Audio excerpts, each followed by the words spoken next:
Veuillez, s'il vous plaît, dire votre numéro d'équipe.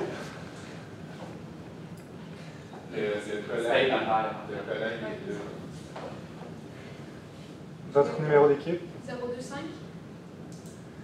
Donc, vous avez 15 minutes pour la présentation. Je vous montrerai le temps restant avec des cartons comme ceci pour les 7, 4, 2, ainsi que les 30 dernières secondes. Donc, je ferai le décompte des 10 dernières secondes avec mes doigts. Et j'afficherai mon carton indiquant la fin de votre présentation. Une période de questions d'une durée de 5 minutes chronométrée suivra. Après les 5 minutes, j'annoncerai la fin de celle-ci. Si vous êtes en train de répondre à une question, veuillez brièvement conclure. Vous ne devez en aucun temps dévoiler la provenance de votre cégep sous peine de disqualification immédiate. Veuillez, s'il vous plaît, rester dans la zone de captation vidéo. Donc, ne dépasse pas le texte, sinon on ne verra pas dans la captation. Donc, à tous les observateurs, le silence vous sera demandé tout au long de la présentation et de la période de questions. Si vous désirez applaudir, vous devez attendre la fin de la période de questions.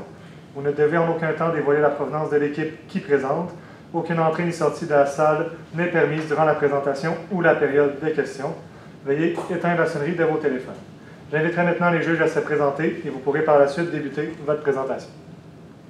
Bonjour, Étienne Desfossés, président de Boisseau Trois-Rivières, également secrétaire de la Fédération québécoise de coopération scolaire et président des coopérateurs émergents du Canada. Bonjour, Jason Rivet, donc je suis vice-président de Boisseau Trois-Rivières. Je suis également membre des comités associatives du Conseil québécois de la coopération individuelle. Bonjour, mon nom c'est Benoît Lemay, je suis secrétaire sur le conseil d'administration de Boisseau Trois-Rivières. Bonjour, Jonathan Allard, anciennement associé chez PwC en jury comptabilité et maintenant professeur en sciences comptables. Bonjour, mon nom c'est Yannick Victor, moi je suis coordinateur. Bonjour, nous sommes la firme Lumière, qui s'est composée de Mimi Vallière, Aïe Bonan et moi-même Gabrielle Saint-Laurent. Nous sommes ici pour vous éclairer.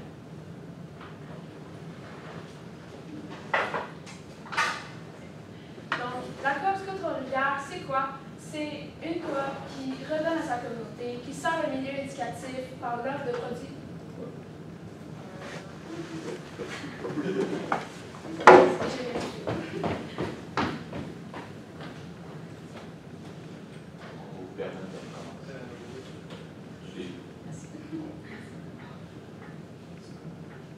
C'est pause publicitaire.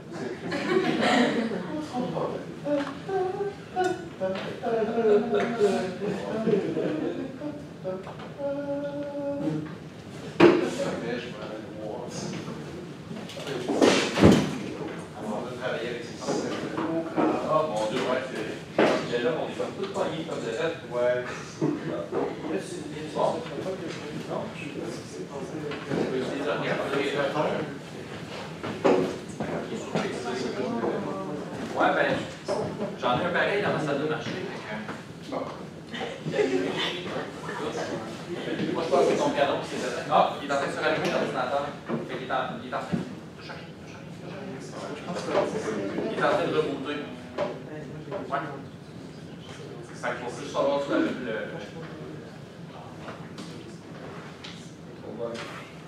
Ben, moi, je peux te le connecter avec mon compte. Mais il faut que tu ailles accès au live. Ben, leur présentation, c'est actif. Ah, on peut rouler celui-là et la route.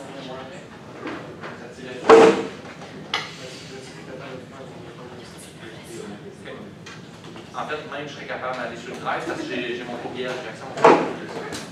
Je peux t'ouvrir le drive. C'est un bon point.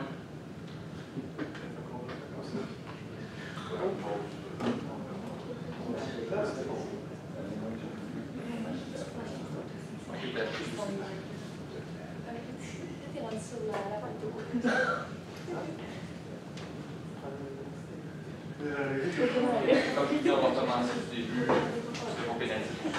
Pas de faute.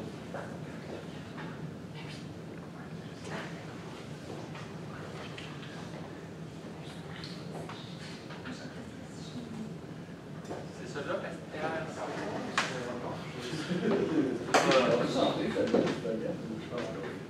ben, par contre, je peux y aller pour ce drive en consolidation. Ouais, ben fais ça pour ça. Parce que là, je l'ai plus des fois.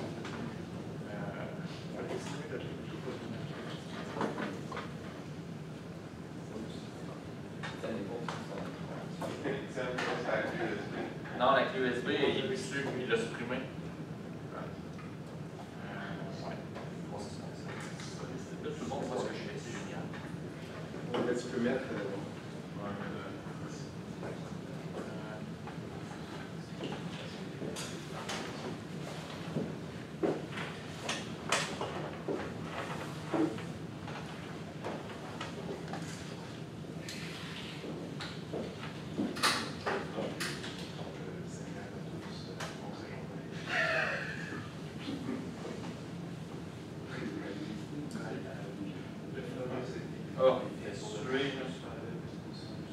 L'authentification double facteur. Je sens que les profs font ça aussi chez eux.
Vous êtes prêts?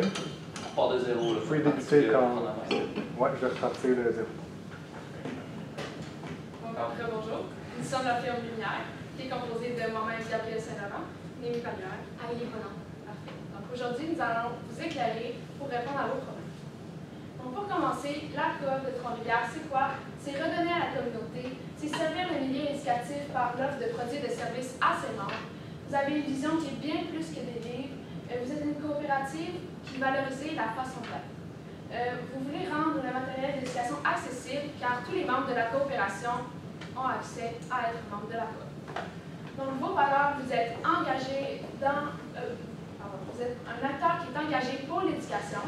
Vous valorisez le bien-être de vos membres, mais aussi vous valorisez la coopération, l'autonomie, l'indépendance, la démocratie et le respect des intérêts des membres de la coop. Donc, il y a plusieurs forces qui constituent votre coopérative. Donc, entre autres, la large gamme de produits et de services que vous avez. Aussi, vous êtes étendu sur un large territoire quand même, allant jusqu'à Drummondville. Donc, il y a 60 coopératives. Puis aussi, vous réinvestissez beaucoup dans la communauté. Puis, justement, vous avez une forte communauté de plus de 80 000 membres. Vous offrez aussi vos produits et services à des prix abordables, donc ça rend l'accessibilité. Ça rend vos produits et services plus accessibles. Justement, en lien avec l'accessibilité, vous offrez la livraison, c'est une force. Puis aussi, vous êtes énormément engagé dans la communauté. Puis, vous alignez toujours sur les besoins de vos membres. Puis ensuite, pour les défis, il y a entre autres le désengagement des membres qui peut être difficile, le déséquilibre de la vie associative et l'accès commercial. Il y a aussi les membres et partenaires ne sont pas toujours au courant des principes coopératifs, donc le but ce serait de les informer. Et un autre défi, ça peut être de fidéliser les membres après la diplomation. En ce qui concerne les opportunités, vous allez avoir de nouveaux bureaux parce que vous êtes en déménagement. Et justement, ces nouveaux bureaux vous permettraient d'avoir plus d'espace, et une meilleure visibilité, une amélioration de la qualité de vie aussi de vos employés parce qu'avant c'était dans un sous-sol. De plus, vous avez un marché potentiel en expansion. Vous avez commencé à aller vers les écoles primaires et les écoles secondaires, mais c'est un marché qui peut également encore plus s'agrandir. Donc, ce qui concerne les freins, il y a beaucoup de concurrence et de rivalité avec les librairies physiques traditionnelles et les marchés en ligne tels que Amazon, et également les éditeurs qui aujourd'hui se concentrent plus sur la vente en ligne directement sans intermédiaire. En ce qui concerne les problématiques qu'on a pu ressortir, c'est le manque de connaissance du modèle d'affaires et de la distinction coopérative, également de la difficulté à communiquer l'ADN de la coop, donc ce qui est votre base ou vos principes coopératifs. De plus, le manque de fidélisation des membres après leur diplomation. Donc les mandats qu'on a pu ressortir, donc le mandat, c'est une coopérative qui a de la difficulté à communiquer votre modèle d'affaires et votre distinction. Donc ça revient que c'est plus difficile de fidéliser vos membres, mais aussi c'est difficile de favoriser l'engagement de vos membres. Donc pour ce faire, c'est la partie la plus importante de la présentation de nos stratégies.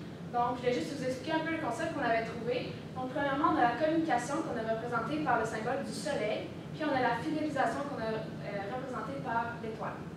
Donc pour commencer la stratégie soleil, qui est la stratégie communication, on a trouvé un objectif qui est celui-ci: faire connaître votre modèle d'affaires, votre distinction coopérative et votre ADN coop à 60% des membres d'ici le 31 août 2024. Pour ce faire, nous avons la partie qui s'appelle Rayon Vox.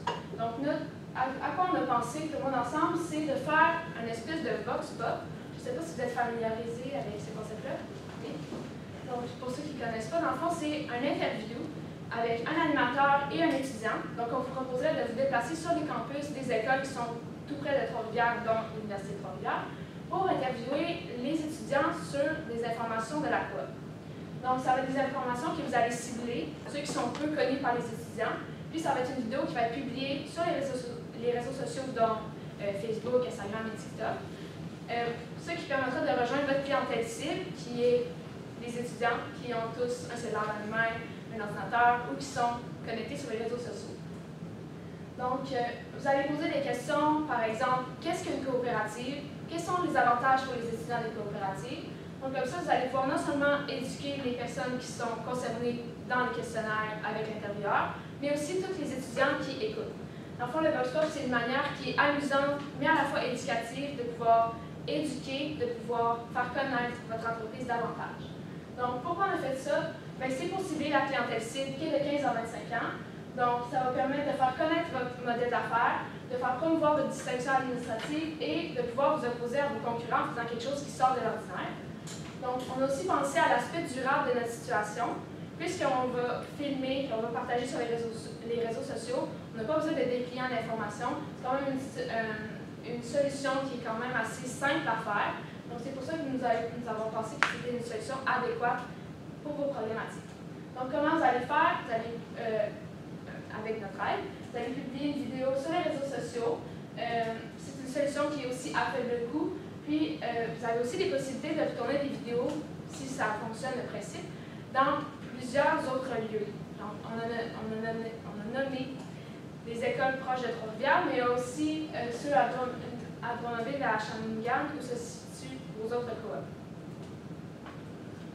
Donc, la deuxième section de la communication, c'est le rayon relève. Donc, ici, c'est quoi? C'est un concours qui sera accessible à tous les membres.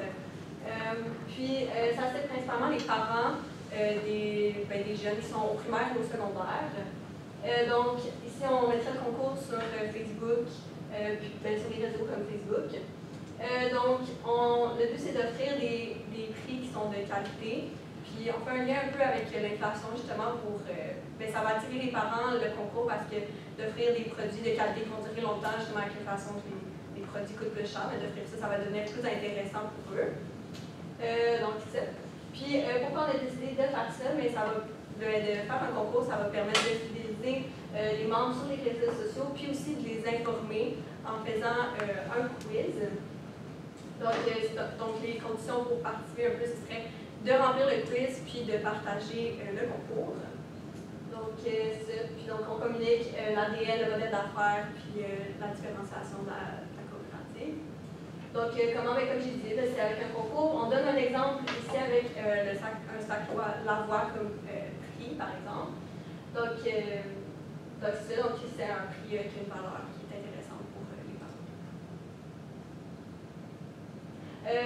Donc, la stratégie étoile, ici, on rentre dans la fidélisation, on centre dans la communication. Donc, notre objectif ici, c'est de fidéliser les membres après leur diplomation, soit 20% des membres de la coop. Donc, le but, c'est d'atteindre la fidélisation de 20% des membres qui diplôment. Puis, Puis, donc ça représente une augmentation de 6,8 parce que présentement, c'est une fidélisation de 13,2 d'ici le 31 décembre 2024. Dans le fond, ce qu'on veut dire avec la fidélisation, c'est que les membres sont activement qui font déjà partie de la coop, qui sont déjà membres. Donc, la stratégie étoile, donc le but, c'est d'informer les diplômés qui conservent leurs droits, même après leurs études, parce que c'est quelque chose qui était un peu oublié par les membres. Donc, on va aussi rappeler qu'ils ont des prix inférieurs, donc inférieurs aux concurrents, puis qui sont abordables. Aussi qu'ils ont accès à une large gamme de produits et de services. Donc, leur rappeler aussi qu'ils ont une voix et qu'ils peuvent dire s'ils trouvent que la coop est moins adaptée à leurs besoins après l'université, le cégep, ils ont toujours leur voix pour proposer des suggestions, donc aussi de rappeler ça. Puis pourquoi? Justement, c'est fidéliser, puis aussi d'écrire un attachement à la boutique en offrant une carte de fidélisation. Donc, notre exemple, la carte de fidélisation, ce sera 8 points Boni. Donc, par exemple, s'ils dépensent 10 $, ils gagnent 15 points. Puis, à 500 points, ils ont par exemple un rabais de 15 sur un produit. Puis, donc, on voudrait offrir des cartes de fidélisation électroniques et physiques pour inclure un plus de gens, parce qu'on a remarqué que c'était aussi une valeur de votre entreprise, de la coop, d'inclure tout.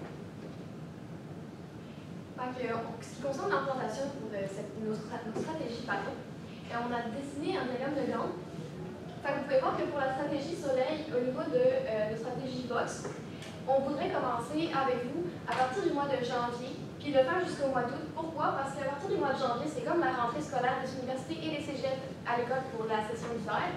Et la finir au mois d'août, parce que c'est à ce moment-là à peu près qu'il y a tout ce qui est diplomatisation, les diplômes en fait, et la fin de la session. Pareil pour la stratégie relève, on s'enirait un peu s'enligner dans la même chose parce que c'est pour communiquer, donc faire connaître. Et pour la stratégie étoile, pour la fidélisation après diplomation, il fallait d'abord faire la communication. C'est pas un préalable, mais il faut quand même avoir un peu de communication avant. Mais on peut commencer la fidélisation de nos stratégies étoiles vers la fin des stratégies soleil. Donc, on commencerait en août. Pourquoi? Parce que c'est le moment, justement, les rentrées scolaires se font en septembre ou en août, sont dépendants des universités secondaires, primaires et cégep.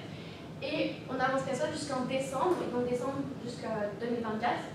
Pourquoi? Parce que, justement, en décembre, c'est la fin de la session ou les vacances de Noël.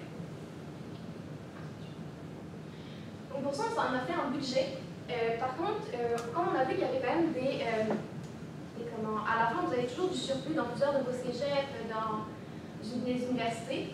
Mais 15% de chacun de ces trop perçus seront mis dans ce budget, donc on n'a pas de montant exact. Puis justement, avec ça, on a décidé que pour nos stratégies étoiles, si vous êtes d'accord, 45% de ce budget-là irait dans cette stratégie, 40% irait dans la stratégie relève, 10% irait dans la stratégie Vox. Et on a quand même gardé une contingence si jamais on a besoin de plus de budget pour quelque chose. C'est toujours histoire d'avoir une petite marge de côté si jamais il y a quoi que ce soit qui se présente. Donc par rapport à la courbe, on a représenté la coop avant, donc on n'a pas beaucoup de fidélisation, puis on manque encore de communication.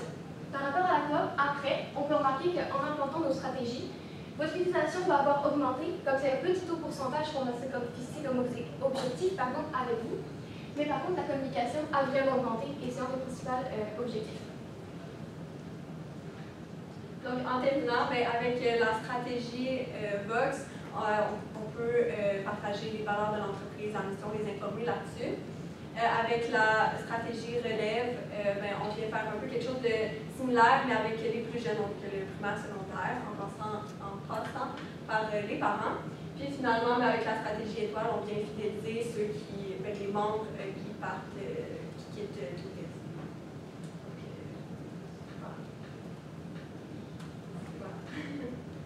Donc, merci de nous avoir écouté nos stratégies, puis contactez-nous si vous êtes intéressés à en discuter davantage. Nous sommes disponibles à vos questions.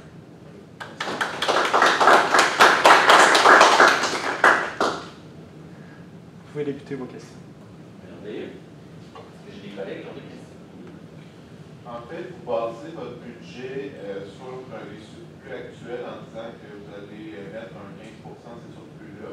Si les surplus baissent, donc, qu'est-ce que vous faites dans ce genre de cas-là? Parce que, ben, théoriquement, si ça baisse, c'est qu'on a moins de clientèle, puis le but, ce serait de mettre encore plus d'argent pour faire la promotion de la maison.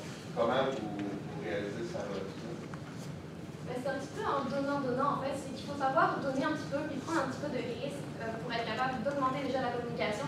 Puis en augmentant la communication, ça va assurer quand même une meilleure fidélisation après la diplomation. Enfin, c'est oui que c'est un problème qu'il faudrait penser, mais selon si on en compte nos stratégies et la question du budget, normalement ce problème ne se posera pas. Par contre, s'il se pose, on va pouvoir en discuter, puis on va pouvoir rétablir des stratégies ensemble pour savoir comment on peut contrer ça. D'autres questions, mes collègues? Merci beaucoup. Merci de notre